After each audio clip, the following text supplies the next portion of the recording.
सांसारिक संपत्ति का त्याग और दिव्य ज्ञान की प्राप्ति हेतु यज्ञ। जो लोग कृष्ण भावनामृत में हैं, वे परमेश्वर की संतुष्टि के लिए समस्त भौतिक संपत्ति का त्याग करते हैं, जबकि अन्य जो क्षणिक भौतिक सुख चाहते हैं, वे इंद्र, सूर्यदेव आदि देवताओं की संतुष्टि के लिए अपनी भौतिक संपत्ति का त्याग करते हैं, और अन्य जो निराकारवादी हैं, निराकार ब्रह्म में विलीन होकर अपनी पहचान का त्याग करते हैं। देवता शक्तिशाली जीव हैं जिन्हें परमेश्वर ने ब्रह्मांड के तापन, जल और प्रकाश जैसे सभी भौतिक कार्यों के पालन और पर्यवेक्षण के लिए नियुक्त किया है। जो लोग भौतिक लाभों में रुचि रखते हैं, वे वैदिक अनुष्ठानों के अनुसार विभिन्न यज्ञों द्वारा देवताओं की पूजा करते हैं। उन्हें बह्व, ईश्वर, वादी या अनेक देवताओं में विश्वास करने वाले कहा जाता है। लेकिन अन्य जो परम सत्य के निराकार स्वरूप की पूजा करते हैं और देवताओं के रूपों को क्षणिक मानते हैं, वे परम अग्नि में अपनी व्यक्तिगत आत्मा की आहुति देते हैं और इस प्रकार परमेश्वर में विलीन होकर अपने व्यक्तिगत अस्तित्व का अंत करते हैं। ऐसे निर्विशेषवादी अपना समय परम पुरुष के दिव्य स्वरूप को समझने के लिए दार्शनिक चिंतन में लगाते हैं। दूसरे शब्दों में, सकाम कर्मी भौतिक भोग के लिए अपनी भौतिक संपत्ति का त्याग करते हैं, जबकि निर्विशेषवादी अपनी भौतिक उपाधियों का त्याग परमात्मा के अस्तित्व में विलीन होने के उद्देश्य से करता है। परम निर्विशेषवादी के लिए यज्ञ की अग्निवेदी परम ब्रह्म है और आहुति ब्रह्म की अग्नि द्वारा भस्म होने वाली आत्मा है। किंतु अर्जुन की तरह कृष्ण भावना भावित व्यक्ति कृष्ण की संतुष्टि के लिए अपना सब कुछ त्याग देता है और इस प्रकार उसकी समस्त भौतिक संपत्तियां, साथ ही उसका अपना आत्म, सब कुछ कृष्ण के लिए बलिदान हो जाता है। इस प्रकार वह प्रथम श्रेणी का योगी है, किंतु वह अपना वैयक्तिक अस्तित्व नहीं खोता। अन्य इंद्रियां, जैसे श्रवण इंद्रियां, संयम की अग्नि में संघर्ष करती हैं। ध्वनि और अन्य विषयों के अतिरिक्त अन्य इंद्रियों में भी संयम रखो। 26 श्रोत्रादिंद्रियां अन्य, बुद्धिमान व्यक्ति शब्दादीन विषयान आज्ञा इंद्रियाग्निषु जुहवति। श्रोत्र आदीनि श्रवण प्रक्रिया इंद्रियाणि इंद्रियाण इच्छा अन्य संयम संयम अग्निषु अग्नि में जुहवति आहुति शब्द आदीन ध्वनि कंपन आदि दृश्य इंद्रिय तृप्ति की वस्तुएं इच्छा अन्य इंद्रिय अग्नि में जुह्वति यज्ञ। अनुवाद: उनमें से कुछ लोग श्रवण प्रक्रिया और इंद्रियों को नियंत्रित मन की अग्नि में आहुति देते हैं और अन्य लोग इंद्रियों के विषयों जैसे ध्वनि को यज्ञ की अग्नि में आहुति देते हैं। मानव जीवन के 4 वर्ग अर्थात ब्रह्मचारी, गृहस्थ, वानप्रस्थ और सन्यासी, सभी का उद्देश्य मनुष्यों को पूर्ण योगी या अध्यात्मवादी बनने में सहायता करना है। चूंकि मानव जीवन पशुओं की तरह इंद्रिय तृप्ति भोगने के लिए नहीं है, इसलिए मानव जीवन के चारों वर्ग इस प्रकार व्यवस्थित हैं कि व्यक्ति आध्यात्मिक जीवन में सिद्ध हो सके। ब्रह्मचारी या एक प्रामाणिक आध्यात्मिक गुरु की देखरेख में रहने वाले छात्र इंद्रिय तृप्ति से दूर रहकर मन को नियंत्रित करते हैं। इस श्लोक में उन्हें नियंत्रित मन की अग्नि में श्रवण प्रक्रिया और इंद्रियों की आहुति देने वाले के रूप में संदर्भित किया गया है। एक ब्रह्मचारी केवल कृष्ण से संबंधित शब्दों को सुनता है। चेतना, श्रवण ही समझ का मूल सिद्धांत है और इसीलिए शुद्ध ब्रह्मचारी पूर्णतः हरेर नामानुकीर्तनम, कीर्तन और भगवान की महिमा के श्रवण में रत रहता है। वह स्वयं को भौतिक ध्वनियों के स्पंदनों से दूर रखता है और उसका श्रवण हरे कृष्ण के दिव्य ध्वनि स्पंदन में लगा रहता है। इसी प्रकार गृहस्थ, जिन्हें इंद्रिय तृप्ति की कुछ छूट होती है, ऐसे कर्म बड़े संयम से करते हैं। यौन जीवन, नशा और मांसाहार मानव समाज की सामान्य प्रवृत्तियां हैं, लेकिन एक नियमित गृहस्थ प्रतिबंधित यौन जीवन और अन्य इंद्रिय तृप्ति में लिप्त नहीं होता। इसलिए धार्मिक जीवन के सिद्धांतों पर आधारित विवाह सभी सभ्य मानव समाज में प्रचलित है। क्योंकि यही संयमित यौन जीवन का मार्ग है। यह संयमित अनासक्त यौन जीवन भी एक प्रकार का यज्ञ है, क्योंकि संयमित गृहस्थ उच्चतर दिव्य जीवन के लिए इंद्रिय तृप्ति की अपनी सामान्य प्रवृत्ति का त्याग कर देता है। अन्य लोग इंद्रियों की समस्त क्रियाओं और प्राणों की क्रियाओं को करते हैं। ज्ञान से प्रज्वलित संयम और योग की अग्नि में तप करो। सर्वानिंद्रिय कर्माणि प्राण कर्माणि का प्रयात्म संयम योगज्ञो जुह्वति ज्ञान दीपिते सर्वाणि सभी इंद्रियां कर्माणि कार्य प्राण कर्माणि क्रियाएं च भी अपरे अन्य आत्मा संयम मन को वश में करना योग जोड़ने की प्रक्रिया अग्नि में अग्नौ जुह्वति अर्पण ज्ञान दीपिते आत्म साक्षात्कार की इच्छा के कारण। अनुवाद: जो लोग मन और इंद्रिय नियंत्रण के संदर्भ में आत्म साक्षात्कार में रुचि रखते हैं, वे सभी इंद्रियों के कार्यों के साथ साथ प्राण शक्ति श्वास को भी नियंत्रित मन की अग्नि में आहुति के रूप में अर्पित करते हैं। यहाँ पतंजलि द्वारा प्रतिपादित योग प्रणाली का उल्लेख किया गया है। पतंजलि के योग सूत्र में आत्मा को प्रत्यगात्मा और परागात्मा कहा गया है। जब तक आत्मा इंद्रिय भोगों में आसक्त रहती है, उसे पराग आत्मा कहते हैं। आत्मा शरीर के भीतर कार्यरत 10 प्रकार की वायु के कार्यों के अधीन रहती है और इसका बोध श्वसन तंत्र के माध्यम से होता है। पतंजलि योग प्रणाली व्यक्ति को शरीर की वायु के कार्यों को तकनीकी रूप से नियंत्रित करने का निर्देश देती है, ताकि अंततः भीतर की वायु के सभी कार्य आत्मा को भौतिक आसक्ति से शुद्ध करने के लिए अनुकूल बन जाएं। इस योग प्रणाली के अनुसार प्रत्यग आत्मा ही परम लक्ष्य है। यह प्रत्यग आत्मा भौतिक क्रियाओं से निवृत्ति है। इंद्रियां इंद्रिय विषयों के साथ क्रिया करती हैं, जैसे सुनने के लिए कान, देखने के लिए आंखें, सूंघने के लिए नाक, स्वाद लेने के लिए जीभ, स्पर्श करने के लिए हाथ, और इस प्रकार ये सभी आत्मा से बाहर की गतिविधियों में संलग्न रहते हैं। इन्हें प्राण वायु के कार्य कहा जाता है। अपान वायु नीचे की ओर जाती है, व्यान वायु सिकुड़ती और फैलती है, समान वायु संतुलन को व्यवस्थित करती है, उदान वायु ऊपर की ओर जाती है। और जब व्यक्ति को ज्ञान प्राप्त होता है तो वह आत्म साक्षात्कार की खोज में इन सभी को संलग्न करता है। इसके अतिरिक्त द्रव्यज्ञ, तप और योग यज्ञ भी हैं। तपस्वियों ने स्वाध्याय, ज्ञान और यज्ञ का पालन किया तथा कठोर व्रतों का पालन किया। 28 द्रव्य यज्ञ बन गए। योग यज्ञ वास्तव में आत्म विनाश, ज्ञान यज्ञ च यतयः सस्थिता, व्रत द्रव्य यज्ञ अपनी संपत्ति का त्याग, तपो यज्ञ तपस्या में त्याग, योग यज्ञ अष्टांग योग में त्याग, तथा इस प्रकार अपरे अन्य स्वाध्याय वेदों के अध्ययन में त्याग, ज्ञान यज्ञ दिव्य ज्ञान की उन्नति में त्याग च भी यतयाह ज्ञानी संशित कठोर व्रत। अनुवाद: कुछ लोग ऐसे भी हैं जो कठोर तपस्या में अपनी भौतिक संपत्ति का त्याग करके प्रबुद्ध हो जाते हैं, कठोर व्रत लेते हैं और अष्टांग योग का अभ्यास करते हैं, तथा कुछ लोग दिव्य ज्ञान की उन्नति के लिए वेदों का अध्ययन करते हैं। इन बलिदानों को विभिन्न श्रेणियों में रखा जा सकता है। कुछ लोग विभिन्न प्रकार के दान के रूप में अपनी संपत्ति का त्याग करते हैं। भारत में धनी व्यापारिक समुदाय या राजसी परिवार विभिन्न प्रकार की धर्मार्थ संस्थाएं खोलते हैं, जैसे धर्मशाला, अन्न क्षेत्र, अतिथिशाला, अनाथालय, विद्यापीठ आदि।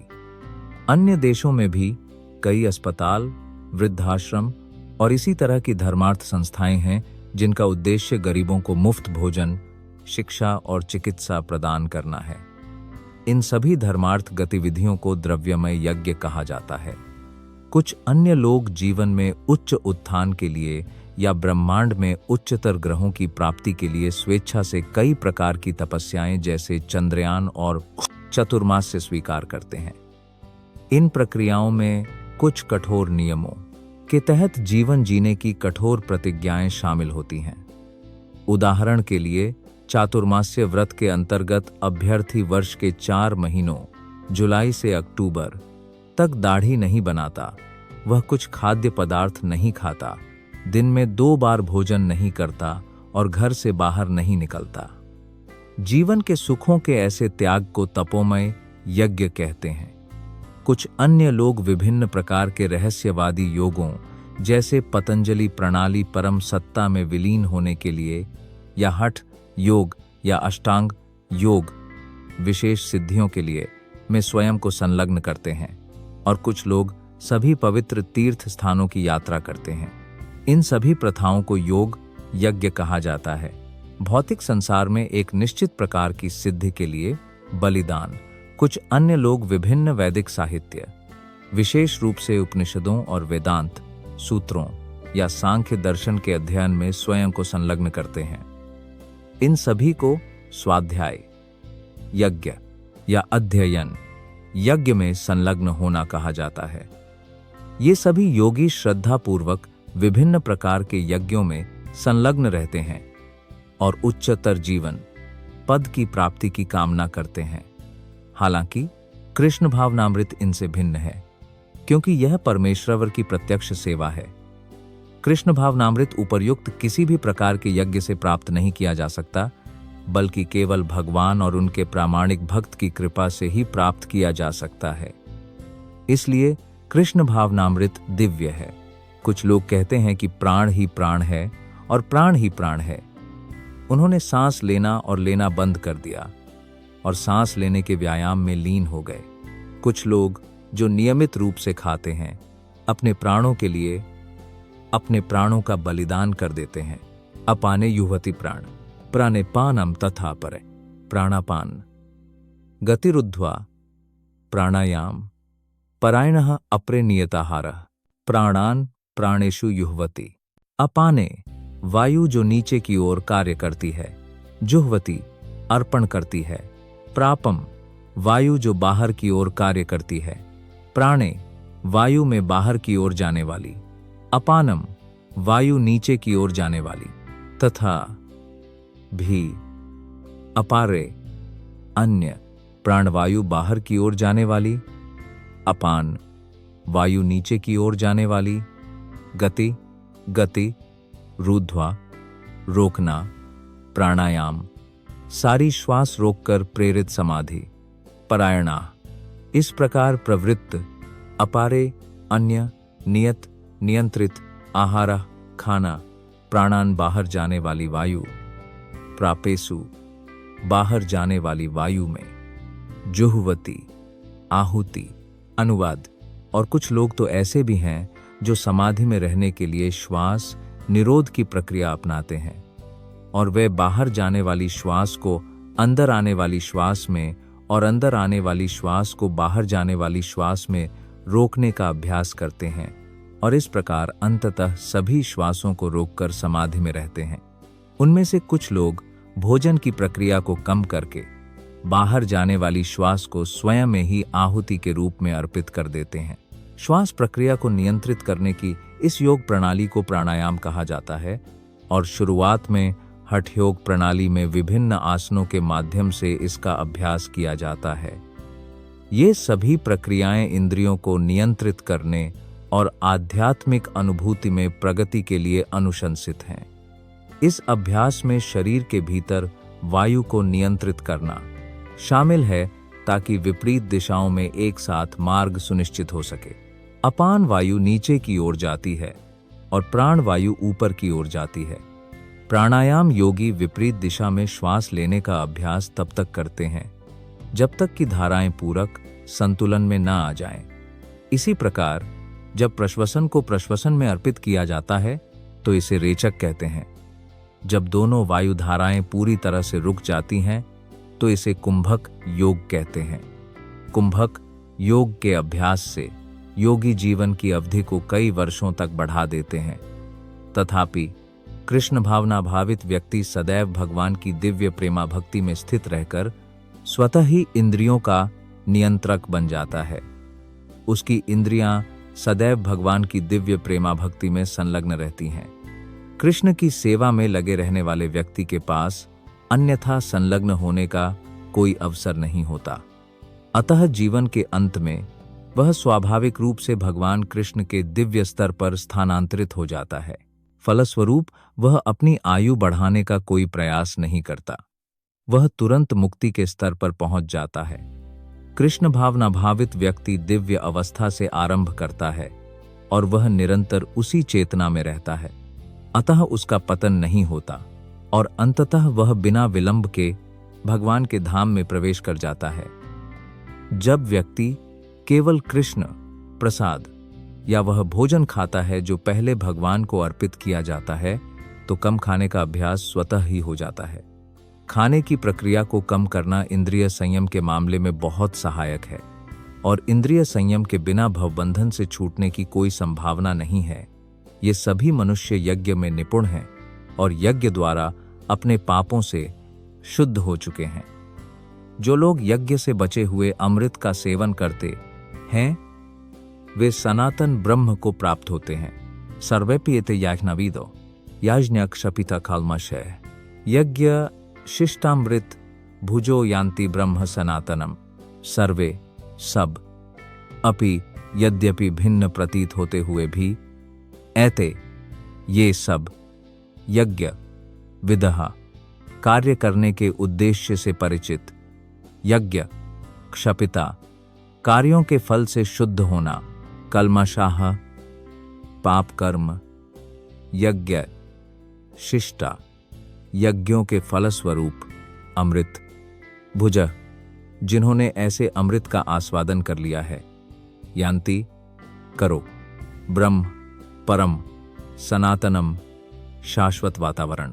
अनुवाद: ये सभी यज्ञकर्ता जो यज्ञ का अर्थ जानते हैं पाप कर्म से शुद्ध हो जाते हैं और ऐसे यज्ञ के अवशेषों का अमृत चखकर वे परम शाश्वत वातावरण में चले जाते हैं। विभिन्न प्रकार के बलिदानों अर्थात अपनी संपत्ति का बलिदान, वेदों का अध्ययन या दार्शनिक सिद्धांतों की पूर्वोक्त व्याख्या से और योग प्रणाली के प्रदर्शन में यह पाया जाता है कि सभी का सामान्य उद्देश्य इंद्रियों को नियंत्रित करना है। इंद्रिय तृप्ति भौतिक अस्तित्व का मूल कारण है। इसीलिए जब तक कोई इंद्रिय तृप्ति से अलग एक मंच पर स्थित नहीं होता है, तब तक पूर्ण ज्ञान, पूर्ण आनंद और पूर्ण जीवन के शाश्वत मंच तक उठने की कोई संभावना नहीं है। यह मंच शाश्वत वातावरण या ब्रह्म वातावरण में है।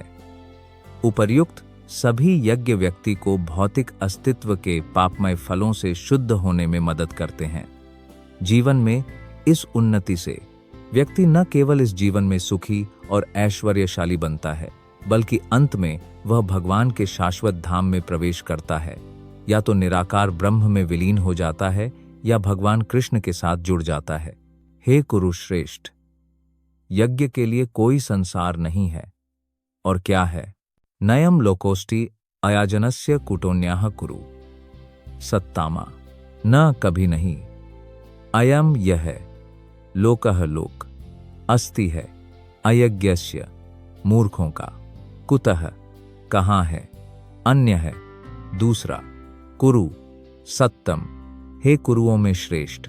अनुवाद: हे कुरुवंश श्रेष्ठ, त्याग के बिना मनुष्य इस लोक में या इस जीवन में कभी सुखपूर्वक नहीं रह सकता। फिर अगले जन्म में क्या होगा? भौतिक अस्तित्व के किसी भी रूप में व्यक्ति हो, वह अपनी वास्तविक स्थिति से सदैव अनभिज्ञ रहता है। दूसरे शब्दों में, भौतिक जगत में अस्तित्व हमारे पापमय जीवन की विविध प्रतिक्रियाओं के कारण है। अज्ञान ही पापमय जीवन का कारण है और पापमय जीवन ही भौतिक जीवन में घिसटते रहने का कारण है।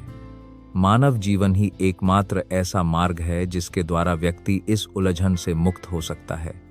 इसलिए वेद हमें धर्म, आर्थिक सुख, नियमित इंद्रिय तृप्ति और अंततः इस दयनीय स्थिति से पूरी तरह मुक्ति पाने के उपाय बताकर मुक्ति का अवसर प्रदान करते हैं। धर्म का मार्ग या विभिन्न प्रकार के यज्ञ अनुशंसित हैं, उपर्युक्त सुधार से हमारी आर्थिक समस्याएं स्वतः हल हो जाती हैं। यज्ञ करने से हमें पर्याप्त भोजन, पर्याप्त दूध आदि प्राप्त हो सकते हैं, भले ही जनसंख्या में वृद्धि हो।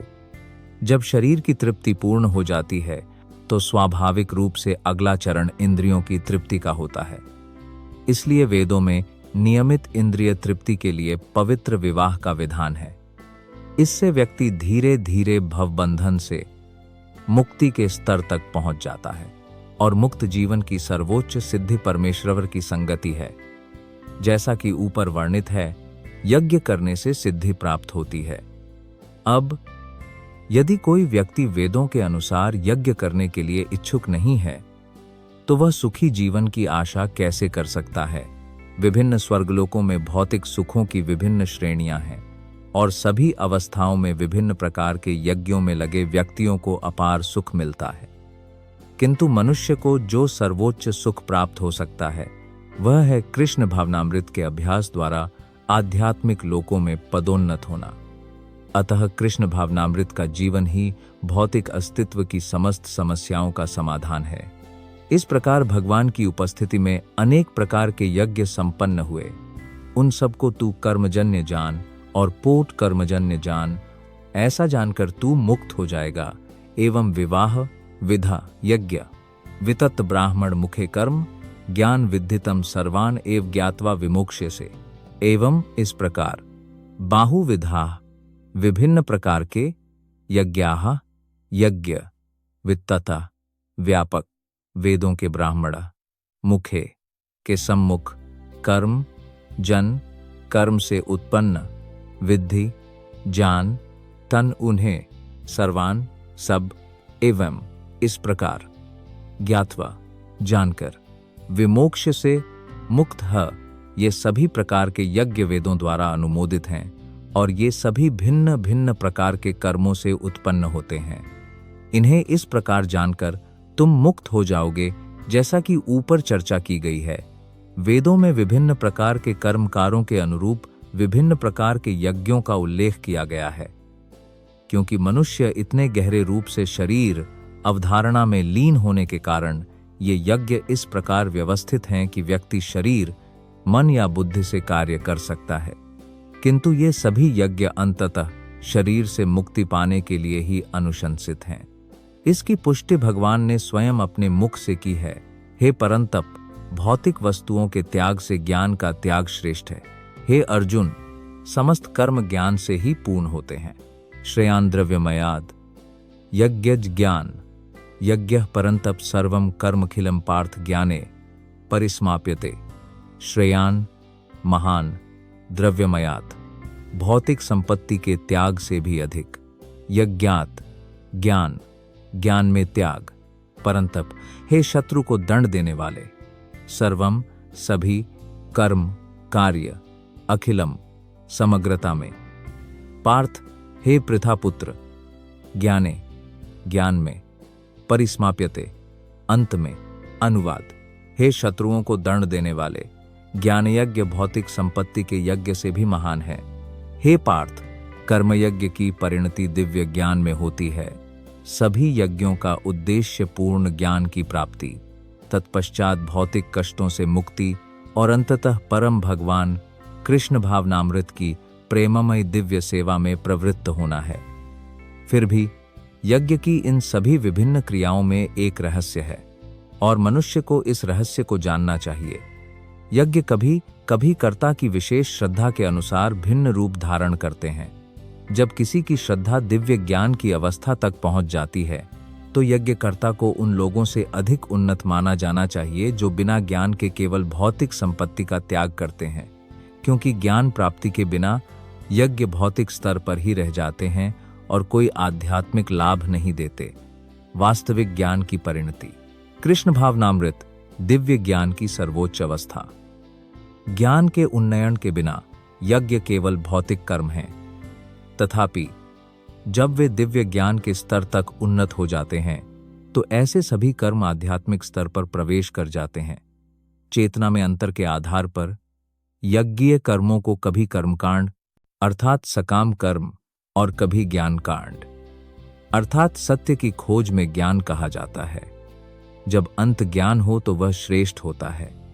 ऐसा जान लो कि प्रणाम करने, प्रश्न पूछने और सेवा करने से ही परम तत्व को देखने वाले ज्ञानी पुरुष तुम्हें ज्ञान देंगे। तड़ विद्धि प्रणिपटेना परिप्रश्निना सेवाया तत् विभिन्न यज्ञों का ज्ञान, विद्धि समझने का प्रयास। प्रपिप्तेन आध्यात्मिक गुरु के पास जाकर, परिप्रश्नेन विधम्र जिज्ञासा द्वारा, सेवाया सेवा द्वारा, उपदेक्ष्यन्ति दीक्षा ते तुम्हें, ज्ञानम ज्ञान, ज्ञानिनः स्वयं सिद्ध तत्व सत्य दर्शिनाः दृष्टाओं को किसी आध्यात्मिक गुरु के पास जाकर सत्य जानने का प्रयास करें, उनसे विनम्र भाव से प्रश्न करें और उनकी सेवा करें। आत्मज्ञानी आत्मा आपको ज्ञान प्रदान कर सकती है क्योंकि उसने सत्य का साक्षात्कार कर लिया है। आध्यात्मिक अनुभूति का मार्ग निस्संदेह कठिन है, इसलिए भगवान हमें स्वयं भगवान की शिष्य परंपरा के अनुसार एक प्रामाणिक आध्यात्मिक गुरु के पास जाने की सलाह देते हैं। इस शिष्य परंपरा के सिद्धांत का पालन किए बिना कोई भी प्रामाणिक आध्यात्मिक गुरु नहीं बन सकता। भगवान मूल आध्यात्मिक गुरु हैं और शिष्य परंपरा में कोई भी व्यक्ति भगवान के संदेश को ज्यों का त्यों अपने शिष्य तक पहुंचा सकता है। कोई भी व्यक्ति अपनी स्वयं की विधि बनाकर आध्यात्मिक रूप से सिद्ध नहीं हो सकता, जैसा कि मूर्ख ढोंगियों का चलन है। भागवतम कहता है, धर्मम ही साक्षात भगवत प्रणीतम। धर्म का मार्ग प्रत्यक्ष रूप से भगवान द्वारा प्रतिपादित है। अतः मानसिक चिंतन या शुष्क तर्क आध्यात्मिक जीवन में प्रगति करने में सहायक नहीं हो सकते। ज्ञान प्राप्त करने के लिए व्यक्ति को एक मार्गः दात धर्मम ही साक्षात भगवत प्रणीतम प्रामाणिक आध्यात्मिक गुरु के पास जाना होगा। ऐसे आध्यात्मिक गुरु को पूर्ण समर्पण भाव से स्वीकार करना चाहिए और व्यक्ति को झूठी प्रतिष्ठा के बिना एक सेवक की तरह आध्यात्मिक गुरु की सेवा करनी चाहिए। आत्म सिद्ध आध्यात्मिक गुरु की संतुष्टि आध्यात्मिक जीवन में उन्नति का रहस्य है। जिज्ञासा और समर्पण आध्यात्मिक समझ के लिए उचित संयोजन है। जब तक समर्पण और सेवा नहीं होगी, विद्वान आध्यात्मिक गुरु से की गई जिज्ञासाएं प्रभावी नहीं होंगी। गुरु की परीक्षा में उत्तीर्ण होना आवश्यक है और जब शिष्य की सच्ची इच्छा को देखते हैं तो वे स्वतः ही शिष्य को वास्तविक आध्यात्मिक ज्ञान प्रदान करते हैं। इस श्लोक में अंध अनुसरण और निरर्थक जिज्ञासाओं दोनों की निंदा की गई है। गुरु से न केवल आज्ञाकारी होकर सुनना चाहिए, बल्कि उनसे आज्ञाकारिता, सेवा और जिज्ञासाओं के संबंध में स्पष्ट समझ भी प्राप्त करनी चाहिए। एक प्रामाणिक गुरु स्वभाव से ही शिष्य के प्रति अत्यंत दयालु होते हैं। इसलिए जब शिष्य आज्ञाकारी होता है और सेवा के लिए सदैव तत्पर रहता है, तो ज्ञान और जिज्ञासाओं का आदान प्रदान भी होता है। हे पांडव पुत्र, ऐसा जानकर तू फिर कभी इस प्रकार मोहित नहीं होगा। इससे तू संपूर्ण प्राणियों को अपने में तथा मुझ में देखेगा। यज ज्ञात्वा न पुनर्मोहम एवं यास्यासि पांडव ये न भूतानि अशेषानि। आत्मा ही मृत्यु का कारण है।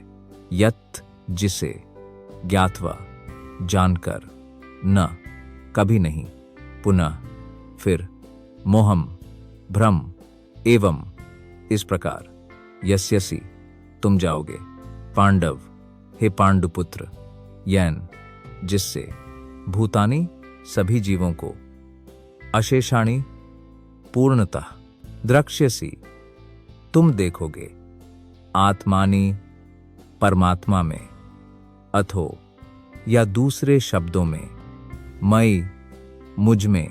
अनुवाद। और जब तुम इस प्रकार सत्य को जान लोगे तो तुम जान लोगे कि सभी जीव मेरे ही अंश हैं, वे मुझ में हैं और मेरे हैं। मुराद किसी आत्मा, सिद्ध आत्मा से या जो वस्तुओं को जैसी वे हैं वैसी ही जानने वाले से ज्ञान प्राप्त करने का परिणाम यह है कि सभी जीव भगवान श्री कृष्ण के अंश हैं। कृष्ण से पृथक अस्तित्व की भावना को माया, मां नहीं या यह कहते हैं। कुछ लोग सोचते हैं कि हमारा कृष्ण से कोई संबंध नहीं है। कृष्ण केवल एक महान ऐतिहासिक व्यक्तित्व हैं और परम ब्रह्म, निराकार ब्रह्म है। वस्तुतः जैसा कि भगवद गीता में कहा गया है, यह निराकार ब्रह्म कृष्ण का साकार तेज है। भगवान कृष्ण स्वयं भगवान के रूप में सभी के कारण हैं। ब्रह्म संहिता में स्पष्ट रूप से कहा गया है कि कृष्ण ही भगवान है, समस्त कारणों के कारण हैं। लाखों अवतार भी उनके ही विभिन्न अंश हैं। इसी प्रकार जीव भी कृष्ण के अंश हैं। मायावादी दार्शनिक यह भ्रांतिपूर्वक सोचते हैं कि कृष्ण अपने अनेक अंशों में अपना पृथक अस्तित्व खो देते हैं। यह विचार प्रकृति में भौतिक है। भौतिक जगत में हमारा अनुभव है कि जब कोई वस्तु विखंडित होती है तो वह अपनी मूल पहचान खो देती है। किंतु मायावादी दार्शनिक यह समझने में असफल रहते हैं कि निरपेक्ष का अर्थ है कि एक और एक का योग एक के बराबर होता है और एक घटा एक भी एक के बराबर होता है। निरपेक्ष जगत में यही स्थिति है। परम विज्ञान के पर्याप्त ज्ञान के अभाव में हम अब मोह से आच्छादित हैं और इसीलिए हम सोचते हैं कि हम कृष्ण से पृथक हैं। यद्यपि हम कृष्ण के पृथक अंश हैं, फिर भी हम उनसे भिन्न नहीं हैं। जीवों का शारीरिक भेद माया है, अर्थात वास्तविक तथ्य नहीं है। हम सभी कृष्ण को प्रसन्न करने के लिए हैं। केवल माया के कारण ही अर्जुन ने सोचा कि कृष्ण के साथ उसके शाश्वत आध्यात्मिक संबंध की तुलना में स्वजनों के साथ उसका अस्थायी शारीरिक संबंध अधिक महत्वपूर्ण है। गीता का संपूर्ण उपदेश इसी उद्देश्य की ओर लक्षित है कि जीव उनके शाश्वत सेवक के रूप में कृष्ण से पृथक नहीं हो सकता और कृष्ण से पृथक उसकी एक पहचान होने की भावना को माया कहा जाता है। परमेश्वर के पृथक अंशों के रूप में जीवों का एक उद्देश्य है जिसे पूरा करना है। उस उद्देश्य को विस्मृत कर अनादिकाल से वे मनुष्य, पशु, देवता आदि के रूप में विभिन्न शरीरों में स्थित हैं। ऐसे शारीरिक भेद भगवान की दिव्य सेवा की विस्मृति से उत्पन्न होते हैं। लेकिन जब कोई होता है कृष्ण भावनामृत के माध्यम से दिव्य सेवा में लीन होकर, मनुष्य इस मोह से तुरंत मुक्त हो जाता है। ऐसा शुद्ध ज्ञान केवल प्रामाणिक गुरु से ही प्राप्त किया जा सकता है और इस प्रकार वह इस मोह से बच सकता है कि जीव कृष्ण के समान है। पूर्ण ज्ञान यह है कि परमात्मा कृष्ण सभी जीवों के परम आश्रय हैं और ऐसे आश्रय का परित्याग करके जीव माया द्वारा मोहित हो जाते हैं और स्वयं को एक पृथक पहचान मानने लगते हैं। इस प्रकार भौतिक पहचान के विभिन्न मानदंडों के अधीन वे कृष्ण को भूल जाते हैं। किंतु जब ऐसे मोहित जीव कृष्ण भावनामृत में स्थित हो जाते हैं तो यह समझना चाहिए कि वे मुक्ति के मार्ग पर हैं। जैसा कि भागवत में पुष्टि की गई है, मुक्तिर्हित्वान्यथा रूपम स्वरूपेण व्यवस्थितिः। मुक्ति का अर्थ है कृष्ण के शाश्वत सेवक कृष्ण भावनामृत के रूप में अपनी स्वाभाविक स्थिति में स्थित होना। यदि तुम सब पापियों में सबसे अधिक पापी हो तो भी समस्त ज्ञान को पढ़कर तुम सभी कष्टों से पार हो जाओगे। अपि चेद आसी पपेभ्यः सर्वेभ्यः पाप कृतलामः सर्वं ज्ञान प्लावे नैव व्रजी नाम संतरीस्यासि। अपि यहाँ तक कि चेत यदि असि तुम हो पापेभ्यः पापियों में सर्वेभ्यः सब में पाप कृतमः सबसे बड़ा पापी सर्वम ऐसे सभी पाप कर्म ज्ञान प्लवेना दिव्य ज्ञान की नाव द्वारा एव निश्चय ही वृजनम दुखों के सागर संतरिष्यासि तुम पूर्णतः पार हो जाओगे। अनुवाद: भले ही तुम्हें सभी पापियों में सबसे अधिक पापी माना जाता हो, किंतु जब तुम दिव्य ज्ञान की नाव में स्थित होगे तो तुम दुखों के सागर को पार करने में समर्थ होगे। कृष्ण के संबंध में अपनी स्वाभाविक स्थिति की उचित समझ इतनी अच्छी है कि यह हमें अस्तित्व के संघर्ष से तुरंत ऊपर उठा सकती है, जो अज्ञान के सागर में चलता रहता है। इस भौतिक जगत को कभी अज्ञान का सागर तो कभी धधकते हुए जंगल के रूप में माना जाता है। समुद्र में चाहे कोई कितना भी कुशल तैराक क्यों न हो, अस्तित्व का संघर्ष अत्यंत कठिन होता है। यदि कोई आगे आकर संघर्षरत तैराक को समुद्र से बाहर निकाल ले तो वह सबसे बड़ा रक्षक होता है। भगवान से प्राप्त पूर्ण ज्ञान ही मुक्ति का मार्ग है। कृष्ण भावनामृत की नाव अत्यंत सरल है, किंतु साथ ही अत्यंत उत्कृष्ट भी है। हे अर्जुन, जैसे प्रज्वलित अग्नि ईंधन को भस्म कर देती है, वैसे ही ज्ञान रूपी अग्नि समस्त कर्मों को भस्म कर देती है। मैं एक संत हूं। भस्मसात कुरुते अर्जुन, ज्ञानाग्नि सर्व कर्माणि भस्मसात कुरुते। तथा यथा, जैसे ईधामसी जलाऊ लकड़ी, समिद्धा ज्वलंत, अग्नि अग्नि राख राख में बदल जाता है, कुरुते ऐसा ही होता है। अर्जुन, हे अर्जुन, ज्ञान अग्नि, ज्ञान की अग्नि, सर्व कर्माणि भौतिक गतिविधियों की सभी प्रतिक्रियाएं भस्मसात राख को, कुरुते ऐसा ही होता है। तथा इसी प्रकार अनुवाद, हे अर्जुन, जैसे प्रज्वलित अग्नि लकड़ी को भस्म कर देती है, वैसे ही ज्ञान की अग्नि समस्त भौतिक कर्मों के फल को भस्म कर देती है। यहाँ आत्मा और परमात्मा तथा उनके संबंध के पूर्ण ज्ञान की तुलना अग्नि से की गई है। यह अग्नि न केवल पाप कर्मों की सभी प्रतिक्रियाओं को जला देती है, बल्कि पुण्य कर्मों की सभी प्रतिक्रियाओं को भी भस्म कर देती है। प्रतिक्रिया के कई चरण होते हैं। निर्माणाधीन प्रतिक्रिया, फलित होने वाली प्रतिक्रिया, पूर्व प्राप्त प्रतिक्रिया और पूर्व अवधारणा प्रतिक्रिया। लेकिन जीव की स्वाभाविक स्थिति का ज्ञान सब कुछ भस्म कर देता है। जब व्यक्ति पूर्ण ज्ञान प्राप्त कर लेता है तो सभी प्रतिक्रियाएं पूर्व अवधारणा और पश्चातवर्ती भस्म हो जाती हैं। वेदों में कहा गया है, उभय उभय वैशा इति तारत्य अमृतः साध्व असाधूनि।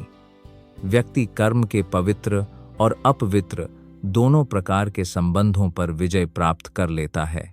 इस जगत में ज्ञान के समान पवित्र कुछ भी नहीं है। सिद्ध योगी स्वयं समय आने पर अपने भीतर ज्ञान को पाता है। न ही ज्ञानेन सदृशम पवित्रम इह विद्यते तत् स्वयं योग संसिद्धः कालेनात्मनि विन्दति। ना, कभी नहीं। हाय, निश्चित रूप से ज्ञानेन ज्ञान सहित, सदृशम तुलना में, पवित्रम पवित्र, इहा इस संसार में, विद्यते अस्तित्व, तत्वः स्वयं स्वयं, योग भक्ति, संसिद्धः परिपक्व, कालेना समय के साथ, आत्मानि स्वयं में, विन्दति आनंद। अनुवाद, इस संसार में दिव्य ज्ञान से बढ़कर कोई उत्कृष्ट और पवित्र वस्तु नहीं है। ऐसा ज्ञान समस्त रहस्यवाद का परिपक्व फल है, और जिसने इसे प्राप्त कर लिया है वह समय आने पर अपने भीतर आत्मा का आनंद लेता है। जब हम दिव्य ज्ञान की बात करते हैं तो हम आध्यात्मिक समझ के संदर्भ में ऐसा करते हैं। इस प्रकार दिव्य ज्ञान से अधिक उदात्त और शुद्ध कुछ भी नहीं है। अज्ञान हमारे बंधन का कारण है और ज्ञान हमारी मुक्ति का कारण है। यह ज्ञान भक्ति का परिपक्व फल है, और जब व्यक्ति दिव्य ज्ञान में स्थित हो जाता है तो उसे अन्यत्र शांति की खोज करने की आवश्यकता नहीं होती, क्योंकि वह अपने भीतर ही शांति का आनंद लेता है। दूसरे शब्दों में, यह ज्ञान और शांति कृष्ण भावनामृत में परिणत होते हैं। भगवद गीता का यही अंतिम वचन है। जो इसमें समर्पित है और अपनी इंद्रियों को वश में कर लेता है, वह श्रद्धा से ज्ञान प्राप्त करता है। ज्ञान प्राप्त करके वह शीघ्र ही परम शांति को प्राप्त कर लेता है। श्रद्धावल लभते ज्ञानम तत् पराह संयतेन्द्रियः ज्ञानम लब्ध्वा परम संतिम अचिरेनाधिगच्छति। श्रद्धावान श्रद्धालु पुरुष लभते प्राप्त करता है ज्ञानम ज्ञान, तल परह अत्यंत आसक्त, सम्यता नियंत्रित, इंद्रियः इंद्रियां, ज्ञानम ज्ञान, लब्ध्वा प्राप्त करके, परम दिव्य, शांतिम शांति, अचिरेण शीघ्र, अधिगच्छति प्राप्त करता है। अनुवाद, जो श्रद्धालु पुरुष दिव्य ज्ञान में लीन रहता है और अपनी इंद्रियों को वश में कर लेता है, वह शीघ्र ही परम आध्यात्मिक शांति प्राप्त कर लेता है। कृष्ण भावनामृत में ऐसा ज्ञान उस श्रद्धालु व्यक्ति द्वारा प्राप्त किया जा सकता है जो कृष्ण में दृढ़ विश्वास रखता है। वह व्यक्ति श्रद्धालु कहलाता है जो यह सोचता है कि केवल कृष्ण भावनामृत में कर्म करने से ही वह परम सिद्धि प्राप्त कर सकता है। यह सोचता है श्रद्धा भक्ति सेवा के निर्वहन और हरे कृष्ण कृष्ण कृष्ण हरे हरे हरे राम राम राम हरे हरे के जप से प्राप्त होती है, जो हृदय को समस्त भौतिक मैल से शुद्ध कर देता है। इसके अतिरिक्त व्यक्ति को अपनी इंद्रियों को वश में रखना चाहिए। जो व्यक्ति कृष्ण के प्रति आस्थावान है और अपनी इंद्रियों को वश में रखता है, वह बिना किसी विलंब के कृष्ण भावनामृत के ज्ञान में सिद्धि प्राप्त कर सकता है। अज्ञानी, श्रद्धावान और संशयी जीव नष्ट हो जाते हैं। संशयी जीव के लिए न तो यह लोक है, न परलोक और न ही सुख है। अजनाश्च श्रद्धधंश सीए सामाजिक विकास न्याय स्थानीय नापारो न सुखम संशयात्मना। अज्ञ मूर्ख जिन्हें मानक शास्त्रों का ज्ञान नहीं है, च और अश्रद्धाधना प्रकट शास्त्रों में विश्वास न रखने वाले, च भी संशय आत्मा व्यक्ति विनश्यति पीछे हटता है, न कभी नहीं, अयम यह लोकः संसार अस्ति है नन्नतो परह अगला जीवन न नहीं सुखम सुख संशय संदेहपूर्ण आत्मा व्यक्ति का। अनुवाद। परंतु जो अज्ञानी और श्रद्धाहीन मनुष्य शास्त्रों पर संदेह करते हैं, उन्हें भगवत भावना प्राप्त नहीं होती। संदेह करने वाले जीव के लिए सुख है, ईश्वर चेतना प्राप्त नहीं होती। संशयी आत्मा के लिए न तो इस लोक में सुख है और न ही परलोक में। अनेक मानक एवं प्रामाणिक प्रकटित शास्त्रों में भगवद गीता सर्वश्रेष्ठ है। जो व्यक्ति लगभग पशु तुल्य हैं, उन्हें मानक प्रकटित शास्त्रों में न तो कोई श्रद्धा है और न ही उनका ज्ञान। और कुछ लोग, यद्यपि उन्हें प्रकटित शास्त्रों का ज्ञान है या वे उनके अंश उद्धृत कर सकते हैं, किंतु वास्तव में इन शब्दों में उनकी कोई श्रद्धा नहीं होती। और यद्यपि अन्य लोगों की भगवद गीता जैसे शास्त्रों में श्रद्धा हो, किंतु वे भगवान श्री कृष्ण में विश्वास या उनकी पूजा नहीं करते। ऐसे व्यक्तियों का कृष्ण भावनामृत में कोई स्थान नहीं हो सकता। वे पतित हो जाते हैं। उपर्युक्त सभी व्यक्तियों में से जो श्रद्धा नहीं रखते और सदैव संशयग्रस्त रहते हैं, वे कोई प्रगति नहीं कर पाते। ईश्वर और उनके प्रकटित वचन में श्रद्धा न रखने वाले मनुष्य न तो इस लोक में और न ही परलोक में कल्याण पाते हैं। उनके लिए किसी भी प्रकार का सुख नहीं है। अतः मनुष्य को प्रकटित शास्त्रों के सिद्धांतों का श्रद्धापूर्वक पालन करना चाहिए और इस प्रकार ज्ञान के स्तर तक पहुंचना चाहिए। केवल यही ज्ञान उसे आध्यात्मिक ज्ञान के दिव्य स्तर तक पहुंचने में सहायक होगा। दूसरे शब्दों में, संशयी व्यक्तियों को आध्यात्मिक मुक्ति में कोई स्थान नहीं मिलता। अतः मनुष्य को गुरु परंपरा के महान आचार्यों के पदचिन्हों का अनुसरण करना चाहिए और सफलता प्राप्त करनी चाहिए। जो मनुष्य योग द्वारा कर्मों का त्याग कर देता है, वह ज्ञान द्वारा संशय से कट जाता है। हे अर्जुन, आत्मनिष्ठ पुरुष को कर्म बाधा नहीं पहुंचाते। योग संन्यस्त कर्मणाम ज्ञान संचिन्न संसारम आत्म वंतम न कर्मणि निबध्नन्ति धनंजय। योग कर्म योग में भक्तिमय सेवा, संन्यस्त त्याग, कर्म नाम कर्ताओं का, ज्ञान उदाहरणार्थ ज्ञान की उन्नति से कटा हुआ, संशयम संशय, आत्म वंतम स्वयं में स्थित, न कभी नहीं, कर्माणि कार्य बांधना, धनंजय हे धन के सह इच्छुक। अनुवाद। अतः है धनपति जिसने कर्मफलों का त्याग कर दिया है, जिसके संशय दिव्य ज्ञान से नष्ट हो गए हैं और जो आत्मा में दृढ़ रूप से स्थित है, वह कर्मों से नहीं बौंधता। जो व्यक्ति स्वयं भगवान श्री भगवान द्वारा प्रदत्त गीता के उपदेश का पालन करता है, वह दिव्य ज्ञान की कृपा से सभी संशय मुक्त हो जाता है। वह भगवान का अंश होने के कारण पूर्ण कृष्ण भावनामृत में स्थित होकर आत्मज्ञान में स्थित हो चुका होता है। इस प्रकार वह निःसंदेह कर्म बंधन से परे होता है। अतः ज्ञान के साधक का हृदय अज्ञान से उत्पन्न होता है। हे अर्जुन, इस संशय को काटकर योग का अभ्यास करो। तस्माद् अज्ञान संभुतम हृत स्थम ज्ञान सिनात्मनः चित्तवें संशयम योगम अतिष्ठोत्तिष्ठ भारत।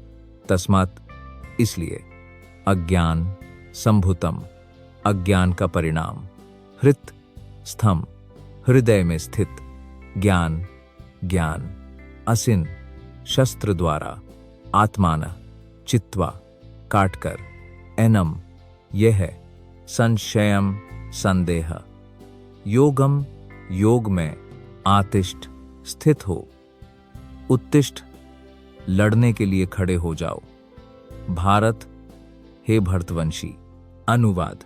अतः अज्ञानवश तुम्हारे हृदय में जो संशय उत्पन्न हुए हैं, उन्हें ज्ञानरूपी अस्त्र से काट डालो।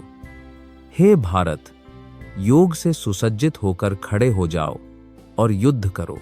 इस अध्याय में जिस योग पद्धति का उपदेश दिया गया है, उसे सनातन योग अर्थात जीव द्वारा किए जाने वाले शाश्वत कर्म कहते हैं।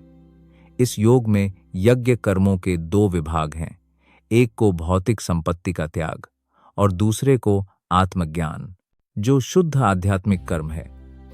यदि भौतिक संपत्ति का त्याग आध्यात्मिक प्राप्ति के लिए नहीं किया जाता, तो ऐसा त्याग भौतिक हो जाता है। किंतु जो व्यक्ति आध्यात्मिक उद्देश्य से या भक्तिपूर्वक ऐसे यज्ञ करता है, वह पूर्ण यज्ञ करता है।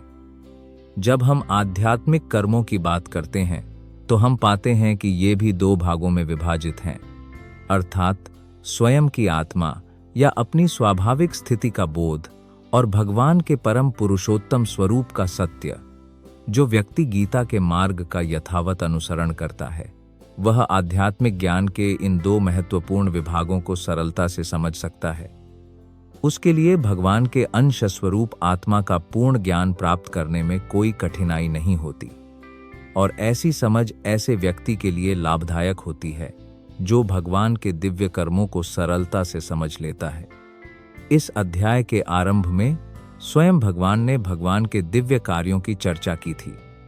जो गीता के उपदेशों को नहीं समझता, वह श्रद्धाहीन है और उसे भगवान द्वारा प्रदत्त खंडित स्वतंत्रता का दुरुपयोग करने वाला माना जाना चाहिए।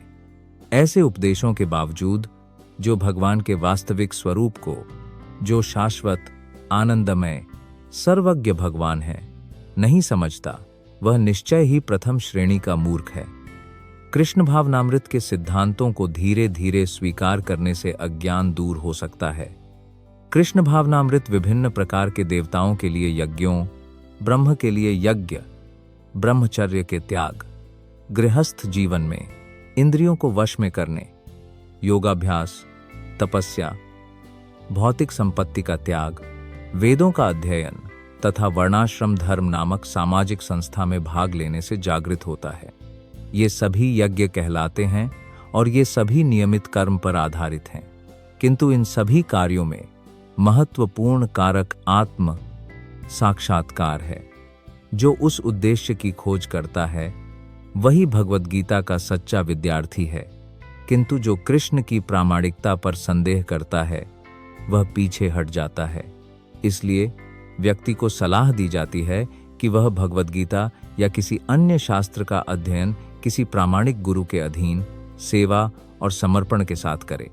एक प्रामाणिक गुरु अनादिकाल से गुरु परंपरा में रहता है और वह परमेश्वर के उन उपदेशों से बिल्कुल भी विचलित नहीं होता जो लाखों वर्ष पहले सूर्यदेव को दिए गए थे, जिनसे भगवद गीता के उपदेश पृथ्वी पर आए हैं। इसीलिए व्यक्ति को भगवद गीता के मार्ग का अनुसरण करना चाहिए, जैसा कि गीता में व्यक्त किया गया है। स्वयं को और उन स्वार्थी लोगों से सावधान रहें जो व्यक्तिगत लाभ के लिए दूसरों को वास्तविक मार्ग से भटकाते हैं। भगवान निश्चय ही परम पुरुष हैं और उनके कार्य दिव्य हैं। जो व्यक्ति गीता के अध्ययन के आरंभ से ही इस बात को समझ लेता है वह मुक्त व्यक्ति है। इस प्रकार श्रीमद् भगवद गीता के चतुर्थ अध्याय का दिव्य ज्ञान विषयक भक्ति वेदांत तात्पर्य समाप्त होता है।